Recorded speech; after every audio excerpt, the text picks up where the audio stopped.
Con bướm xinh, con bướm đa tình, đùa vui với lũ hoa bao hoa mai lan đang hòa mình. Con én bay, con lén la đà, tựa bay tên nữ trong cung nhà.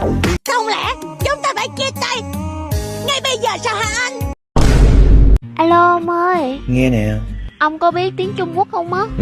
Biết sương sương vài câu à, mà có gì không? Tung tung tung sa hua cha la lê rô, bộ quần áo trẻ con rất thích, giá chỉ có hơn 30 cành thôi. Nhanh